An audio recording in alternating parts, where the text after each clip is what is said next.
मनुष्यता। मैथिली शरण गुप्त।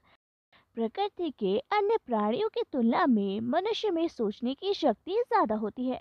वो अपने ही नहीं दूसरों के सुख दुख का भी ख्याल रखता है और दूसरों के लिए कुछ करने में समर्थ भी होता है। जानवर जब चारागाह में जाते हैं तो केवल वो अपने लिए ही चल कर आते हैं, लेकिन मनुष्य ऐसा नहीं है। वो जो कुछ भी कमाता है, जो कुछ भी बनाता है, वो दूसरों के लिए भी करता है और दूसरों की सहायता से भी करता है। इस पाठ में कवि अपनों के सुख दुख की चिंता करने वालों को मनुष्य तो मानते हैं, लेकिन वो ये मानने को तैयार नहीं कि उन मनुष्यों में मनुष्यता के सारे गुण होते हैं। कवि केवल उन मनुष्यों को महान मानते हैं जो अपनों के सुख दुख से पहले दूसरों की चिंता करते हैं। वो मनुष्यों में ऐसे गुण चाहते हैं कि जिसके कारण कोई भी मनुष्य इस मृत्युलोक से चले जाने के बाद भी सदियों तक दूसरों की यादों में रहता है, यानी वो मरने के बाद भी अमर रहता है। आखिर क्या है वो गुण, इस पाठ में हम जानेंगे। इस कविता में कवि मनुष्यता का सही अर्थ समझाने की कोशिश कर रहे हैं। पहले भाग में कवि कहते हैं कि मृत्यु से नहीं डरना चाहिए, क्योंकि मृत्यु तो निश्चित ही है, यानी मृत्यु तो आनी ही है। पर हमें ऐसा कुछ करना चाहिए कि हम लोग मृत्यु के बाद भी याद रखे जाएं। असली मनुष्य वही है जो दूसरों के लिए जीना और मरना सीख ले। दूसरे भाग में कवि कहते हैं कि हमें उदार बनना चाहिए, क्योंकि उदार मनुष्यों का हर जगह गुणगान होता है, तारीफें होती हैं। मनुष्य वही कहलाता है जो दूसरों की चिंता करे, दूसरों का ख्याल करे। तीसरे भाग में कवि कहते हैं कि पुराणों में उन लोगों के बड़े उदाहरण हैं, बड़े एग्जाम्पल्स हैं जिनके त्याग भाव के लिए आज भी उन्हें याद किया जाता है। सच्चा मनुष्य वही है जो त्याग भाव जान ले। चौथे भाग में कवि कहते हैं कि मनुष्यों के मन में दया और करुणा का भाव होना ही चाहिए। मनुष्य वही कहलाता है जो दूसरों के लिए मरता है और जीता है। पांचवें भाग में कवि कहना चाहते हैं कि यहाँ कोई अनाथ नहीं है, क्योंकि हम सब उसी एक ईश्वर की संतान है। हमें भेदभाव से ऊपर उठकर सोचना चाहिए।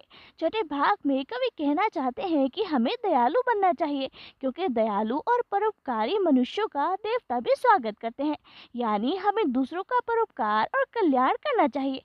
सातवें भाग में कवि कहते हैं कि मनुष्यों के बाहरी कर्म भले ही अलग अलग हों, लेकिन हमारे वेद ये साक्षी हैं कि सभी की आत्मा एक है। हम सब एक ही ईश्वर की संतान है, यानी सभी मनुष्य भाई बंधु है। और मनुष्य वही है जो दुख में दूसरे मनुष्यों के काम आए।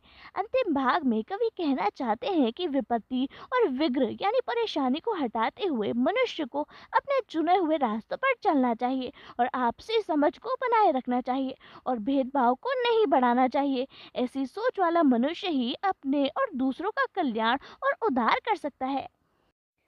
अब हम स्टैंजा वाइज एक्सप्लेनेशन देखते हैं। कवि कहते हैं कि हमें ये जान लेना चाहिए कि मृत्यु का होना निश्चित है, यानी हम सभी को मरना है, इसलिए हमें मृत्यु से नहीं डरना चाहिए। कवि कहते हैं कि हमें कुछ ऐसा करना चाहिए कि लोग हमें मरने के बाद भी याद रखें। जो मनुष्य दूसरों के लिए कुछ भी ना कर सके, उसका जीना और मरना दोनों बेकार है। मर कर भी वो मनुष्य कभी नहीं मरता जो अपने लिए नहीं बल्कि दूसरों के लिए जीता है, क्योंकि अपने लिए तो जानवर भी जीते हैं। कवि के अनुसार मनुष्य वही है जो दूसरे मनुष्यों के लिए मरे, यानी जो मनुष्य दूसरों की चिंता करे वही असली मनुष्य कहलाता है। कवि कहते हैं कि जो मनुष्य अपने पूरे जीवन में दूसरों की चिंता करता है, उस महान व्यक्ति की कथा का गुणगान सरस्वती यानी किताबों में, पुस्तकों में किया जाता है। पूरी धरती उस महान व्यक्ति की आभारी रहती है। उस व्यक्ति की बातचीत हमेशा जीवित व्यक्ति की तरह ही की जाती है और पूरी सृष्टि, पूरी दुनिया उसकी पूजा करती है, उसकी इज्जत करती है। कवि कहते हैं कि जो व्यक्ति पूरे संसार को अखंड भाव और भाईचारे की भावना में बांधता है, वो व्यक्ति सही मायने में मनुष्य कहलाने योग्य होता है। कवि कहते हैं कि पौराणिक कथाएं ऐसे व्यक्तियों के उदाहरणों से, एग्जाम्पल से भरी पड़ी है, जिन्होंने अपना पूरा जीवन दूसरों के लिए त्याग कर दिया, जिस कारण उन्हें आज तक याद किया जाता है। भूख से परेशान रतिदेव ने अपने हाथों की आखिरी ताली भी दान कर दी थी और महर्षि ददची ने तो अपने पूरे शरीर की हड्डियां व्रज बनाने के लिए दान कर दी थी। उसी ने वेर देश के राजा शिपी ने कबूतर की जान बचाने के लिए अपना पूरा मांस दान कर दिया था और वीर कर्ण ने अपनी खुशी से अपने शरीर का कवच दान कर दिया था। कवि कहना चाहते हैं कि मनुष्य इस नश्वर शरीर के लिए क्यों डरता है, क्योंकि मनुष्य वही कहलाता है जो दूसरों के लिए अपने को त्याग कर देता है। कवि कहते हैं कि मनुष्य के मन में दया और करुणा का भाव होना चाहिए, यही सबसे बड़ा धन है। खुद ईश्वर भी ऐसे लोगों के साथ ही रहते हैं। इसका सबसे बड़ा उदाहरण महात्मा बुद्ध है, जिनसे लोगों का दुख नहीं देखा गया तो वो लोक कल्याण के लिए दुनिया के नियमों के विरुद्ध चले गए। इसके लिए क्या पूरा संसार उनके सामने नहीं झुकता?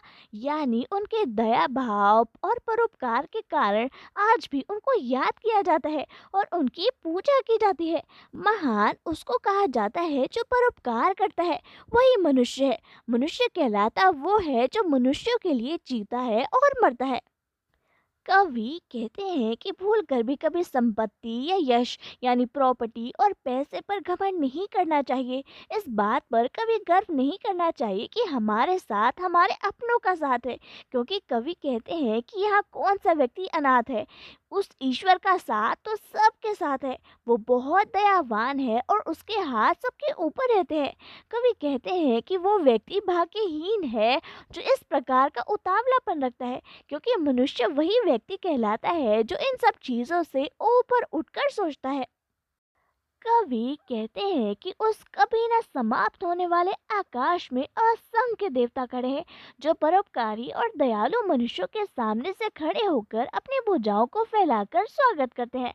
इसलिए दूसरों का सहारा बनो और सभी को साथ में लेकर आगे बढ़ो। कवि कहते हैं कि सभी कलंक रहित होकर देवताओं की गोद में बैठो। यानी अगर कोई बुरा काम नहीं करोगे तो देवता खुद तुम्हें अपनी गोद में ले लेंगे। हमें अपने मतलब के लिए नहीं जीना चाहिए और अपना और दूसरों का कल्याण और उद्धार करना चाहिए, क्योंकि इस मरणशील संसार में मनुष्य वही है जो मनुष्यों का कल्याण करे और परोपकार करे।